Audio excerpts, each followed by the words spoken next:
కరీంనగర్ జిల్లా గుండపల్లిలో తీవ్ర విషాదం నెలకొంది. మానకొండూరు ఎమ్మెల్యే పిఏ మురళీధర్ వేధింపులతో మాజీ సర్పంచ్ భర్త రాజేందర్ బలవన్ మరణానికి పాల్పడ్డారు.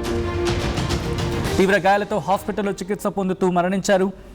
రాజేందర్ మృతికి ఎమ్మెల్యే కవంపల్లి సత్యనారాయణ పిఏ మురళీధర్ రెడ్డి కారణమంటూ బంధువులు ఆరోపించడం జరుగుతోంది. రాజేందర్ మృతికి కారణమైన వారిపై చర్యలు తీసుకోవాలని డిమాండ్ చేస్తూ ఉన్నారు.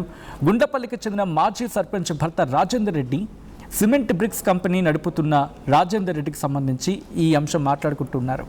అయితే 20 రోజుల క్రితం బ్రిక్స్ తయారీ కేంద్రంలో మద్యం తాగిన ముగ్గురు వ్యక్తులు అక్కడ ఒక విధంగా చెప్పాలంటే సంచలనంగా మారినది. ముగ్గురితో రాజేందర్ రెడ్డి వాగ్వాదానికి దిగారు. కొట్లాటకు దారితీస్తుంది ఘటనపై పోలీసులకు పోటాపోటీగా కంప్లైంట్స్ ఇచ్చుకున్నారు. రాజేందర్ రెడ్డిపై ఎస్సీ ఎస్టీ అట్రాసిటీ కేసు నమోదైంది. అట్రాసిటీ కేసు నమోదు వెనకాల ఎమ్మెల్యే పిఏ ఉన్నాడు అనేది ప్రధాన ఆరోపణ. ఇదే కేసు విషయంలో ఎమ్మెల్యే కవంపల్లిని కలిశారు రాజేందర్ రెడ్డి.